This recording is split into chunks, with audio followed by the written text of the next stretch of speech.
So this is a short clip from a longer conversation that I had with Leslie Keith. She's the author of a book that was just released September 28th, 2021, called The Lymphatic Code. So hope you enjoy, and if you want to see the whole full conversation that we had about lymphedema and the keto diet and lipedema and many other things, there'll be a link at the end of this video. Enjoy.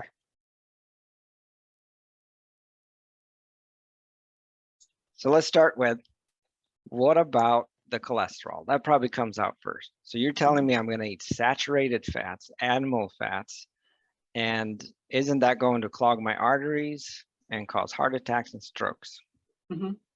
So we now are lucky enough to have, in the last 20 years, a lot of research that is showing that cholesterol, saturated fat specifically, is not a danger to the cardiovascular system. There is no correlation between increased events, cardiovascular events, or all-cause mortality between eating saturated fat and having high cholesterol and these kinds of conditions. So there is now a lot of evidence. Interestingly, when they first changed our way of eating and said, you have to cut out saturated fat, lower your cholesterol, eat lots of plants, have a high carbohydrate diet, there was absolutely no evidence that that was a better way of eating. Yet that's what was promoted. And we started with our dietary guidelines that were published in 1979, 1980, and transformed not only how we were eating in the United States, but it spread to the rest of the world that this was the better way of eating. And there was absolutely no evidence. Zoe Harcum from Scotland, as part of her PhD work, did a study on what was the available information when they changed the way that they told everybody to eat. When those dietary guidelines were published, what was available? And she found there was zero evidence that that was the better way to eat. What is interesting, that if you look to historically how humans have eaten, historically we ate mostly animal source products. Animal source foods that were supplemented by some plants.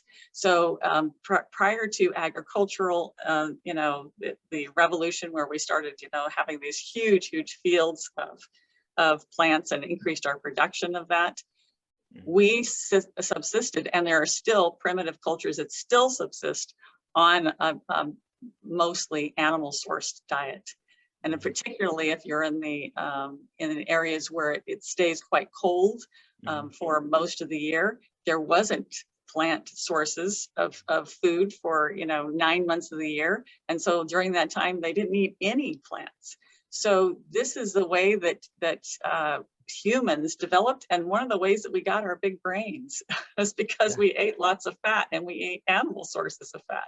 Yeah. So there's a lot more evidence that this way of eating, historical evidence that this way of eating, is more appropriate for humans. And now, since we are now allowed to test eating high fat on a human subject, now we have also the evidence in that this is also a safe way of eating. It does not have an unfavorable impact on your cholesterol. And that goes to another discussion on what's unfavorable in cholesterol, because that has become skewed, that we unreasonably have assumed that high levels of cholesterol are bad and they're associated with heart disease, and that is turning out to not be true. It turns out that people with higher total cholesterol actually live longer and do better. So there's lots of research with that coming out, but there was other skewed presentations of data and published works. So and that predominates what you can find online. So definitely you're going to be, if you put in cholesterol and heart disease, or high cholesterol and death, you're going to find all kinds of stuff, but it's important to read the details. A lot of these studies were not done well, and they conflated various factors. As you were just talking about earlier, Robert, that when you only change one thing, it's more likely that that one thing caused the change that happened. And in a lot of these diet and health studies that they have done, they were changing many things. And so it's hard to isolate what is the thing that caused the things to get better or worse. Yeah, it's fascinating. You said it spread across the world. So I grew up in Sweden in the 80s, and I have the food pyramid etched into my memory. I mean, there was I still can see the poster that was hanging on the wall in my classroom. So it's amazing how fast that information went across the world and how established it became. So then it's really hard to question it. So when there's an old idea that's been around for that long, it's almost like the strength of it lies in the longevity of how long it's been around, and it's almost like it's too late to question it now. So the burden of proof lies on the one that's questioning it. Right. And so I'm working on right now a presentation that I'm going to give at our next virtual conference. It's happening in October, and I want to talk about remembering what we used to know. So we're presenting all these innovations for treatment of lymphedema and lipedema, but it's really just remembering what we used to know. Is this really innovations? So, I mean, and there has been some, of course, some wonderful discoveries, like you say, about the lymphatics in the brain and stuff like that. But we really just need to remember what we did used to know before, it just, like you say, the food pyramid took over the world. And you might have answered this question already, but red meat has a really bad reputation, and many people are told to stay as far away from red meat as they can, especially if they have heart problems. So what are your thoughts on that? So again, there is absolutely no evidence that there is a correlation between red meat and heart problems. A lot of that information comes from studies that are observational studies, and they do what's called a food frequency questionnaire. And they say, over the last year, how much red meat have you eaten? How many pieces of bread have you had? And you're having to recall that information, which is probably not terribly accurate. And one of the largest studies that does this is the NHANES. And they, I can't remember what those initials stand for, but it's NHANES. And it's a huge thousands and thousands and thousands of people over a great number of years that they're tracking people, and they ask them all these kinds of questions. They're asking them to try to remember this stuff.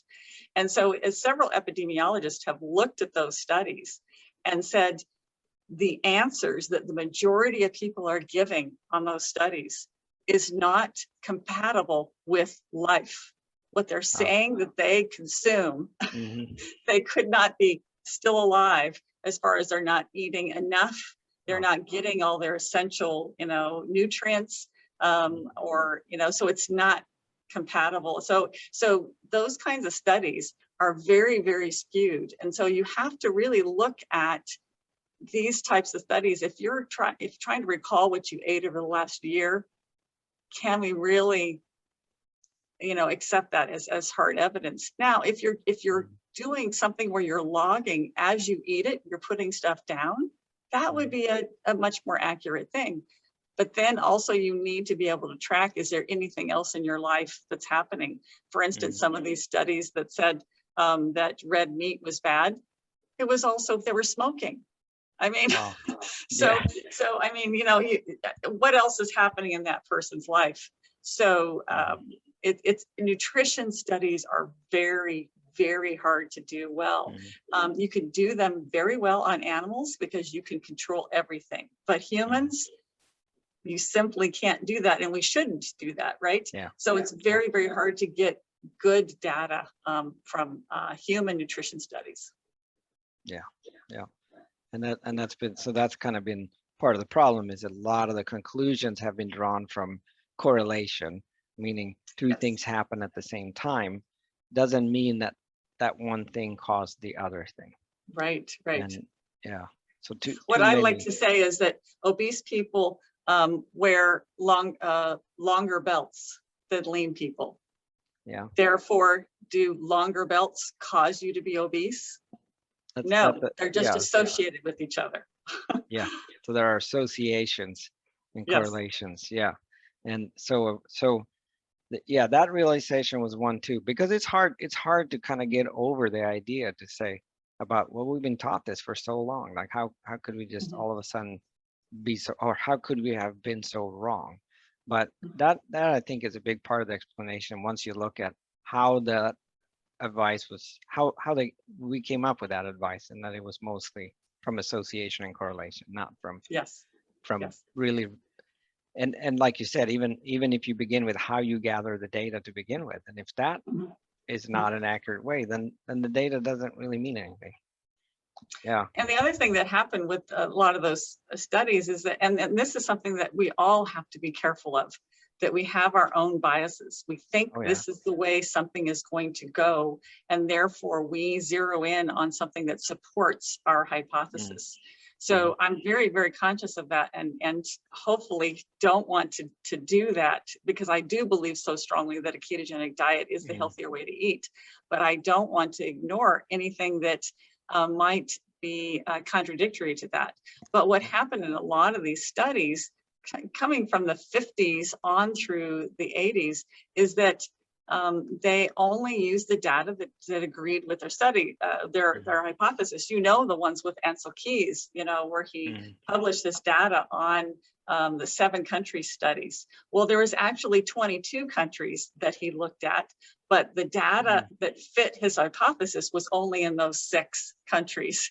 And so he only published that. And there was several others, other studies that they never even published the data. It was suppressed because it didn't support their hypothesis.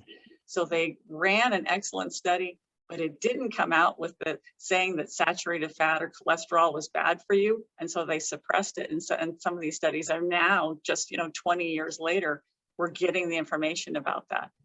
Wow. That's really fascinating about the 21 countries. And yeah, and that's the human nature bias. And just like you said, we have to be careful. And that if we now believe that the keto diet is the best, I like how you say that, is now we have to be open-minded. If some study came out that really questioned that whole idea, we have to look at it and see. So